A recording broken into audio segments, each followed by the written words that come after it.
Knowledge ഫാക്ടറിയുടെ പുതിയൊരു വീഡിയോയിലേക്ക് എല്ലാവർക്കും സ്വാഗതം. ആദ്യമേ തന്നെ ഒരു പ്രധാനപ്പെട്ട അറിയിപ്പാണ് നിങ്ങളിലേക്ക് എത്തിക്കാനുള്ളത്. ഇന്നാണ് നമ്മുടെ സബ് ഇൻസ്പെക്ടർ ഓഫ് പോലീസിൻ്റെതും ആംഡ് പോലീസ് സബ് ഇൻസ്പെക്ടറിൻ്റെതും ആപ്ലിക്കേഷനിൽ കൺഫർമേഷൻ നൽകേണ്ട ലാസ്റ്റ് ഡേറ്റ് എന്ന് പറയുന്നത് ഫെബ്രുവരി 21. ദാറ്റ് മീൻസ് ഇന്നാണ് കേട്ടോ. അപ്പോൾ ഇന്ന് തന്നെ എന്ത് ചെയ്യുക, നമ്മുടെ കാറ്റഗറി നമ്പർ 669/2022 അതുപോലെ തന്നെ 672/2022 എന്നീ തസ്തികയിലേക്ക് അപ്ലൈ ചെയ്തിട്ടുള്ളവരെ കൺഫർമേഷൻ ഇനിയും കൊടുക്കാത്തവരെ കൊടുക്കുക. കാര്യം പരീക്ഷ എഴുതണമെങ്കിൽ അപ്ലൈ ചെയ്തിട്ട് മാത്രം കാര്യമില്ല, കൺഫർമേഷൻ വ്യക്തമായി കൊടുക്കുക. കൺഫർമേഷൻ കൊടുക്കുന്ന പരീക്ഷകൾക്ക് പരീക്ഷ എഴുതുന്നു എന്നുള്ള കാര്യത്തിൽ ഉറപ്പ് വരുത്തുക. ഓക്കെ, അപ്പോൾ ഈ വീഡിയോയിൽ നമുക്ക് വളരെ പ്രധാനപ്പെട്ട കുറച്ചധികം PSC അപ്ഡേറ്റുകളും വാർത്തകളും നിങ്ങളിലേക്ക് എത്തിക്കാനായിട്ടുണ്ട്. അപ്പോൾ നോളജ് ഫാക്ടറി PSC എന്ന് പറയുന്ന ഈ ഒരു ചാനൽ ആദ്യമായി കാണുന്ന ആരെങ്കിലും ഉണ്ടെങ്കിൽ അപ്പോൾ ഇതുപോലുള്ള വാർത്തകൾക്കും അതുപോലെ ക്ലാസ്സുകൾക്കുമായിട്ട് ചാനൽ ഒന്ന് സബ്സ്ക്രൈബ് ചെയ്യുക. ഇന്ന് കൃത്യം 10 മണിക്ക് തന്നെ നമ്മുടെ സിവിൽ പോലീസ് ഓഫീസറിന്റെ പാർട്ട് 2 ക്ലാസ് ഉണ്ടാകുന്നതായിരിക്കും. ഇന്നലെ നമ്മുടെ ഫസ്റ്റ് പാർട്ട് ക്ലാസ് ഉണ്ടായിരുന്നു. രണ്ടിന്റെയും ലിങ്ക് ഞാൻ താഴെ കൊടുത്തേക്കാം. അത് വ്യക്തമായിട്ട് ആ ക്ലാസ് കാണുന്നവര് എന്ത് ചെയ്യുക, അല്ലെങ്കിൽ ആ ഒരു civil police officer, women police officer, IRB എന്നീ തസ്തികയിലേക്കുള്ളവർ എന്ത് ചെയ്യുക, ആ ക്ലാസ്സുകൾ വ്യക്തമായിട്ട് കാണാനായിട്ട് ശ്രമിക്കുക കേട്ടോ. അതൊരു 90 ദിവസത്തെ ഒരു പ്രോഗ്രാമാണ് നമ്മൾ അറേഞ്ച് ചെയ്തിട്ടുള്ളത്. അപ്പോൾ എന്തായാലും നമുക്ക് ഇപ്പോഴത്തെ രണ്ടാമത്തെ വാർത്തയിലേക്ക് തന്നെ കിടക്കാം. എല്ലാ തസ്തികയിലും ഇനി പരീക്ഷ എന്ന് പറയുന്നുണ്ട്. അപ്പോൾ ഇത് ഞാൻ ഓൾറെഡി പറഞ്ഞൊരു കാര്യമാണ്. ഈ എല്ലാ തസ്തികയിലും പരീക്ഷ എന്ന് പറയുന്നത് വേറെ ഒന്നുമല്ല, നേരത്തെ ചില വേക്കൻസി കുറഞ്ഞ തസ്തികയിലേക്ക് ഇന്റർവ്യൂ മാത്രം നടത്തി ആളെ കയറ്റുന്ന പരിപാടി ഉണ്ടായിരുന്നു. അത് നമ്മുടെ പുതിയ ചെയർമാൻ നിർത്തലാക്കിക്കൊണ്ട് എല്ലാ തസ്തികയ്ക്കും എന്ത് ചെയ്യാൻ പോകുന്നു, ഇനി പരീക്ഷ അല്ലെങ്കിൽ എഴുത്തു പരീക്ഷ വച്ച ശേഷം മാത്രമേ എന്ത് ചെയ്യത്തുള്ളൂ, ഇനി ആളെ കയറ്റത്തുള്ളൂ. അത് എന്തായാലും വളരെ നല്ലൊരു തീരുമാനം തന്നെയാണ്. പിന്നെ ഞാൻ ആദ്യം പറഞ്ഞു, പരീക്ഷയ്ക്ക് അപ്ലൈ ചെയ്യുന്നവർ കൺഫർമേഷൻ കൊടുക്കുക. കൺഫർമേഷൻ കൊടുത്താലേ പരീക്ഷ എഴുതാൻ പറ്റൂ. കൺഫർമേഷൻ കൊടുക്കുന്നവര് പരീക്ഷ എഴുതുന്നു എന്നുള്ള കാര്യത്തിൽ ഉറപ്പുവരുത്തുക. കാര്യം 2 പരീക്ഷ എഴുതിയില്ലെങ്കിൽ പ്രൊഫൈൽ ബ്ലോക്ക് വരാമെന്നുള്ള കാര്യത്തിൽ കേരള PSC ഇപ്പോൾ ഒരു കൺഫർമേഷൻ നൽകിയിട്ടുണ്ട്. അപ്പോൾ കൺഫർമേഷൻ നൽകിയ ശേഷം പരീക്ഷ എഴുതാത്തവരുടെ പ്രൊഫൈൽ ബ്ലോക്ക് ചെയ്യാനായിട്ട് PSC തീരുമാനിച്ചിട്ടുണ്ട്. 2 പരീക്ഷകളെങ്കിലും എഴുതാത്തവരുടെ പ്രൊഫൈൽ ബ്ലോക്ക് ചെയ്യാനാണ് ആലോചിച്ചിട്ടുള്ളത്. അപ്പോൾ ഇതിന്റെ വ്യക്തമായിട്ടുള്ള ഡേറ്റ് അല്ലെങ്കിൽ എന്നോട്ടാണ് ഇത് വരുന്നത് എന്നുള്ള കാര്യത്തിൽ തീരുമാനം ആയിട്ടില്ല. അപ്പോൾ ഇന്നലെ വന്നിട്ടുള്ള ഒരു വളരെ പ്രധാനപ്പെട്ട അറിയിപ്പ് എന്ന് പറയുന്നത് 8 തസ്തികയിലേക്ക് PSCയുടെ ചുരുക്കപ്പട്ടിക വരാനായിട്ട് പോകുന്നുണ്ട്. 4 അർഹതാ പട്ടികകളും 3 സാധ്യതാ പട്ടികകളും വരാനായിട്ട് പോകുന്നുണ്ട്. ഇതിൽ നമ്മുടെ ഏറ്റവും പ്രധാനപ്പെട്ടത് നമ്മുടെ എക്സൈസ് വകുപ്പിലേക്കുള്ള വിമൻ സിവിൽ എക്സൈസ് ഓഫീസറിൻ്റെത് വയനാട്, എറണാകുളം, കണ്ണൂർ ജില്ലകളിലെ ബീറ്റ് ഫോറസ്റ്റ് ഓഫീസർ, അതുപോലെ തന്നെ ബീറ്റ് ഫോറസ്റ്റ് ഓഫീസർ നേരിട്ടും തസ്തിക മാറ്റം വഴിയുള്ളവരുടെയൊക്കെ എന്ത് ചെയ്യാൻ പോകും, ചുരുക്കപ്പട്ടികൾ അല്ലെങ്കിൽ അവരുടെയൊക്കെ ലിസ്റ്റുകൾ പ്രസിദ്ധീകരിക്കുമെന്നാണ്, തസ്തികയിലേക്കുള്ള അർഹതാ ലിസ്റ്റുകൾ പ്രസിദ്ധീകരിക്കുമെന്നാണ് കേരള PSCയിൽ ഇപ്പോൾ പറഞ്ഞിട്ടുള്ളത്. അപ്പോൾ എന്തായാലും ഇത് ഇന്നലെ വന്നിട്ടുണ്ടായിരുന്ന നമ്മുടെ PSC തീരുമാനത്തിന്റെ ഭാഗമായിട്ടുള്ള അറിയിപ്പാണിത്. നമുക്ക് നോക്കാം. 8 തസ്തികയിലേക്കുള്ള ചുരുക്കപ്പട്ടിക പ്രസിദ്ധീകരിക്കാനായിട്ട് PSC യോഗം തീരുമാനിച്ചിട്ടുണ്ട്. ക്ഷീരവകുപ്പിലേക്കുള്ള ഡയറി എക്സ്റ്റൻഷൻ ഓഫീസർ, അതുപോലെ തന്നെ മെഡിക്കൽ വിദ്യാഭ്യാസ വകുപ്പിലേക്കുള്ള സയന്റിഫിക് അസിസ്റ്റന്റ്, അതുപോലെ തന്നെ സെക്രട്ടേറിയറ്റ് നിയമന വകുപ്പിലേക്കുള്ള അസിസ്റ്റന്റ്, ട്രാൻസ്ലേറ്റർ ഓഫ് കന്നഡ, അതുപോലെ തന്നെ പാലക്കാട് ജില്ലയിലേക്കുള്ള പാർട്ട് ടൈം ഹൈസ്കൂൾ ടീച്ചർ, നമ്മുടെ തിരുവനന്തപുരം ജില്ലയിലേക്കുള്ള എക്സൈസ് വകുപ്പിലേക്കുള്ള ഡ്രൈവർ, അതുപോലെ തന്നെ കേരള സ്റ്റേറ്റ് ഇൻഡസ്ട്രിയൽ ഡെവലപ്മെന്റ് കോർപ്പറേഷനിലേക്കുള്ള അറ്റൻഡർ, മെഡിക്കൽ വിദ്യാഭ്യാസ വകുപ്പിലേക്കുള്ള മെഡിക്കൽ ഫോട്ടോഗ്രാഫർ തുടങ്ങി വിവിധ ജില്ലകളിലേക്കുള്ള ഹൈസ്കൂൾ ടീച്ചർ, സോഷ്യൽ സയൻസ് എന്നിവരുടെയൊക്കെ ചുരുക്കപ്പട്ടിക പ്രസിദ്ധീകരിക്കും. അതുപോലെ തന്നെ എക്സൈസ് വകുപ്പിലേക്കുള്ള വിമൻ സിവിൽ എക്സൈസ് ഓഫീസറിൻ്റെതും നമ്മുടെ ബീറ്റ് ഫോറസ്റ്റ് ഓഫീസറിൻ്റെയൊക്കെ തസ്തിക മാറ്റം വഴിയുള്ള ഡയറക്റ്റ് ആയിട്ടുള്ള ലിസ്റ്റുകൾ പ്രസിദ്ധീകരിക്കാനായിട്ട് പോകുന്നുണ്ടെന്ന് പറയുന്നുണ്ട്. അതുപോലെ തന്നെ മെഡിക്കൽ വിദ്യാഭ്യാസ വകുപ്പിലേക്കുള്ള ജൂനിയർ ലാബ് അറ്റൻഡർ, അതുപോലെ തന്നെ കോഴിക്കോട് ജില്ലയിലേക്ക് നമ്മുടെ ക്ലർക്ക്, ടൈപ്പിസ്റ്റ്, സ്റ്റോർ അറ്റൻഡർ തുടങ്ങിയ തസ്തികയിലേക്കുള്ള സാധ്യതാ പട്ടികകൾ കേരള PSC പ്രസിദ്ധീകരിക്കുമെന്ന് പറയുന്നുണ്ട്. അതുപോലെ തന്നെ മെഡിക്കൽ വിദ്യാഭ്യാസ വകുപ്പിലേക്കുള്ള assistant professor in radio diagnosis, അതുപോലെ തന്നെ ഇടുക്കി, മലപ്പുറം ജില്ലയിലേക്കുള്ള ഫോറസ്റ്റ് റിസർവ് വാച്ചറിന്റെയൊക്കെ തസ്തികയിലേക്കുള്ള അഭിമുഖം നടത്തുമെന്നും കേരള PSC പറയുന്നുണ്ട്. ഇതേ സെയിം വാർത്ത തന്നെയാണ് നമ്മുടെ ദേശാഭിമാനി പത്രത്തിനകത്ത് കൊടുത്തിട്ടുള്ളത്. 2 തസ്തികയിലേക്കുള്ള അഭിമുഖം നടത്തുന്നു, 8 എണ്ണത്തിന് ചുരുക്കപ്പട്ടിക എന്ന് പറഞ്ഞിട്ട് ഒരു ഡീറ്റെയിൽ ആയിട്ടുള്ള വാർത്ത ഇതിനകത്ത് ദേശാഭിമാനിയിൽ കൊടുത്തിട്ടുണ്ട്.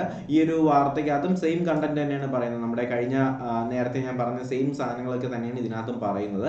അതുപോലെ തന്നെ ഒരു പ്രധാനപ്പെട്ട അറിയിപ്പ് എന്ന് പറയുന്നത് നമ്മുടെ ഹാൾ ടിക്കറ്റ് വന്നിട്ടുണ്ട്. നമ്മുടെ junior instructor plumber category number 397/2021 industrial training ഡിപ്പാർട്ട്മെന്റിലേക്കുള്ള ജൂനിയർ ഇൻസ്ട്രക്ടർ, അതുപോലെ തന്നെ ജൂനിയർ മാനേജർ എന്ന് പറയുമ്പോൾ information management in Kerala civil supplies കോർപ്പറേഷനിലേക്കുള്ളത് 142/2020, അതുപോലെ തന്നെ പ്ലംബ് ഓപ്പറേറ്റർ എന്ന് പറയുന്നത് യൂണിവേഴ്സിറ്റി ഓഫ് കേരളയിലേക്കുള്ള പ്ലംബ് ഹബ് ഓപ്പറേറ്ററിൻ്റെയൊക്കെ ഹോൾ ടിക്കറ്റുകൾ കേരള PSC പബ്ലിഷ് ചെയ്തിട്ടുണ്ട്.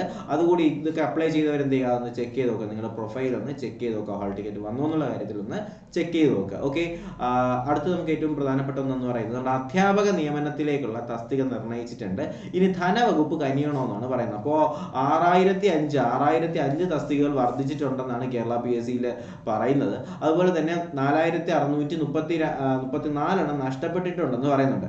അധിക തസ്തികകളുടെ എണ്ണം ജില്ല തിരിച്ചതിനകത്ത് വളരെ വ്യക്തമായിട്ട് കൊടുത്തിട്ടുണ്ട്. കണ്ടല്ലോ, തിരുവനന്തപുരം ജില്ലയിലെ എയ്ഡഡ് സർക്കാർ മൊത്തം എന്ന് പറഞ്ഞിട്ട് എയ്ഡഡ് സ്കൂളുകളിൽ നമ്മുടെ കേരളത്തിൽ മൊത്തം ഇതിൽ വന്നിട്ടുള്ളത് 2925 അധ്യാപക വേക്കൻസീസ് ആണ്.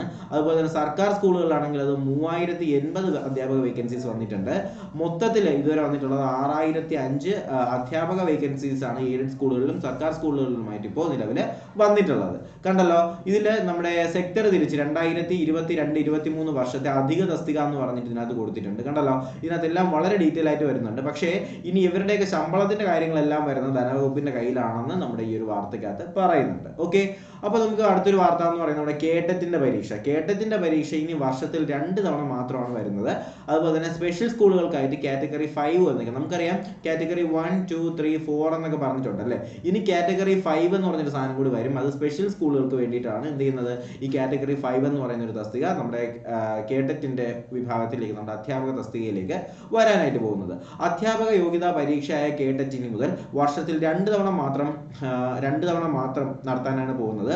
3 തവണയായിരുന്ന പരീക്ഷ ഇനി മുതൽ 2 വട്ടം നടത്തിയാൽ മതി എന്ന സർക്കാർ ഉത്തരവ് ഫെബ്രുവരി 17 പുറത്തിറങ്ങിയിട്ടുണ്ട്. 2018 ഏപ്രിൽ 24 ഉത്തരവിലാണ് പൊതുവിദ്യാഭ്യാസ വകുപ്പ് ഈ ഒരു കാര്യത്തിൽ ഭേദഗതി വരുത്തിയിട്ടുള്ളത്.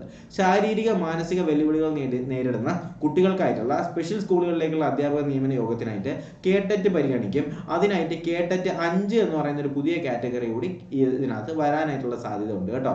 അപ്പോൾ കേട്ടറ്റ് 3 പാസ്സായ അധ്യാപകരെ കാറ്റഗറി 4 പാസ്സാകുന്നതിൽ നിന്നും ഒഴിവാക്കിയ 2022 ഉത്തരവിന് 2012 മുതൽ മുൻകാല പ്രാബല്യം നൽകാനും ഉത്തരവായിട്ടുണ്ട്. എന്ന് വെച്ചാൽ കേട്ടറ്റ് 4 പാസ്സാകുന്ന വെച്ചാൽ കേട്ടറ്റ് 3 പാസ്സായ ഭാഷാ അധ്യാപകരെ കേട്ടറ്റ് 4 പാസ്സാകുന്നതിൽ നിന്നും ഒഴിവാക്കാനായിട്ടും തീരുമാനം വന്നിട്ടുണ്ട്. എന്തായാലും അധ്യാപക തസ്തികകൾ കൂടുന്ന അനുസരിച്ചുകൊണ്ട് അതിലും പരിഷ്കാരങ്ങൾ വന്നുകൊണ്ട് തന്നെ ഇരിക്കുമെന്നാണ് നമ്മുടെ കേരള PSCയിലും വിദ്യാഭ്യാസ വകുപ്പൊക്കെ പറയുന്നത്. അതുപോലെ തന്നെ നമ്മുടെ ബിവറേജസ് കോർപ്പറേഷനിലേക്ക് ശമ്പള പരിഷ്കരണം വരുന്നുണ്ടെന്ന് പറയുന്നുണ്ട്. ബിവറേജസ് കോർപ്പറേഷനിലേക്കുള്ള ശമ്പള പരിഷ്കരണം മുൻകാല പ്രാബല്യത്തോടെ നടപ്പിലാക്കാനായിട്ട് ധാരണയായിട്ടുണ്ട്. 11ാം ശമ്പള പരിഷ്കരണ കമ്മിറ്റിയാണ് എന്ത് ചെയ്യുന്നത്, ശമ്പളം കൂട്ടിക്കൊടുക്കുന്നത്. അപ്പോൾ ശമ്പളമൊക്കെ കൂട്ടട്ടെ, അതുപോലെ തന്നെ നിയമനങ്ങളും കൂടാനായിട്ട് തീരുമാനിക്കുക. അതുപോലെ തന്നെ ഒരു പ്രധാനപ്പെട്ട അടി നമ്മൾക്കെല്ലാം വരുന്നുണ്ട്. അതെന്ന് പറയുന്നത് നിങ്ങൾക്കല്ല, നമ്മുടെ PSC പഠിപ്പിക്കുന്ന ബാക്കി അധ്യാപകർക്കൊക്കെ വരുന്ന ഒരു അടിയാണിത്. കാര്യം സർക്കാർ ജീവനക്കാർക്ക് യൂട്യൂബ് ചാനൽ തുടങ്ങുന്നതിൽ നിന്നും സംസ്ഥാന സർക്കാരിന്റെ വിലക്ക് വരുന്നുണ്ട്. ഇതിനകത്ത് വളരെ വ്യക്തമായിട്ട് കേരള സർക്കാരിന്റെ ഓർഡർ ഞാൻ ഇവിടെ കൊടുത്തിട്ടുണ്ട്. കണ്ടല്ലോ, ഇതിനകത്ത് പറയുന്നത് സൂചനയിലേക്ക് താങ്കളുടെ ശ്രദ്ധ ക്ഷണിക്കുന്നു. ഇന്റർനെറ്റിലോ സോഷ്യൽ മീഡിയയിലോ വീഡിയോയോ ലേഖനമോ പോസ്റ്റോ ചെയ്യുന്നതിന് വ്യക്തിഗതമായിട്ടും അല്ലെങ്കിൽ പ്രാവർത്തികമായിട്ടും ക്രിയാത്മകമായിട്ടും സ്വതന്ത്രമായിട്ടും കണക്കാക്കുമെങ്കിലും യൂട്യൂബിൽ അപ്ലോഡ് ചെയ്യുന്നത് എന്ന് വെച്ചാൽ ബാക്കിയൊക്കെ ഓക്കെയാണ്, നമ്മുടെ പോസ്റ്റുകളും കാര്യങ്ങളൊക്കെ ഇടാം. പക്ഷേ യൂട്യൂബിൽ അപ്ലോഡ് ചെയ്യുന്ന വീഡിയോകൾ ഒരു നിശ്ചിത എണ്ണത്തിൽ കൂടുതൽ വ്യക്തികൾ സബ്സ്ക്രൈബ് ചെയ്യുന്ന പക്ഷം, സബ്സ്ക്രൈബ് ചെയ്തുകൊണ്ടെന്ന് പറഞ്ഞ് പൈസ കൂടണമെന്നില്ല, ആൾക്കാർ വീഡിയോ ഉണ്ടാലേ പൈസ കിട്ടത്തുള്ളൂ, അതൊന്നും ഇവർക്ക് അറിയത്തില്ലല്ലോ. അപ്പോൾ എന്തായാലും വ്യക്തികൾ സബ്സ്ക്രൈബ് ചെയ്യുന്ന പക്ഷം വീഡിയോ അപ്ലോഡ് ചെയ്യുന്ന ജീവനക്കാർക്ക് സാമ്പത്തിക നേട്ടം ഉണ്ടാകുന്നതായിട്ട് ആണ് കണക്കാക്കുന്നത്. 1960 കേരള സർക്കാർ ജീവനക്കാരുടെ പെരുമാറ്റച്ചട്ടത്തിന് ഇത് ലംഘനമായിട്ട് കണക്കാക്കുന്നതാണ്. അതിനാൽ സർക്കാർ ജീവനക്കാർ യൂട്യൂബ് ചാനൽ തുടങ്ങുന്നതിനുള്ള അനുമതി നൽകുന്നതിന് നിലവിലെ ചട്ടപ്രകാരം സാധിക്കുന്നില്ല എന്ന വിവരം അറിയിക്കുന്നു. അപ്പോൾ എന്തായാലും സർക്കാർ ഉദ്യോഗസ്ഥർ ആരെങ്കിലും ഉണ്ടെങ്കിൽ അവർക്ക് എന്ത് ചെയ്യാൻ പറ്റത്തില്ല, ഇനി യൂട്യൂബ് ചാനൽ തുടങ്ങാനായിട്ട് കഴിയത്തില്ല എന്ന് കേരള സർക്കാർ വളരെ വ്യക്തമായിട്ട് ഇതാ ഇവിടെ ഓർഡർ അടിച്ച് കയ്യിൽ തന്നിട്ടുണ്ട്. ഓക്കെ, അപ്പോൾ എന്തായാലും ഇത്രയും വാർത്തകളാണ് നമ്മുടെ കേരള PSCയുമായിട്ട് ബന്ധപ്പെടുത്തിയിട്ട്, നമ്മുടെ വിദ്യാഭ്യാസ വകുപ്പുമായിട്ടൊക്കെ ബന്ധപ്പെടുത്തിയിട്ട് ഇന്നലെ വന്നിട്ടുള്ള നമ്മുടെ PSC യോഗവുമായിട്ട് ബന്ധപ്പെടുത്തിയിട്ട് പറയാനുള്ളത്. അപ്പോൾ ക്ലാസ്സുകളുണ്ട്, ബാക്കി സബ്ജക്റ്റുകളുടെ എല്ലാ ക്ലാസ്സുകളും നമ്മുടെ ചാനൽ മുഖാന്തരം തരുന്നതായിരിക്കും.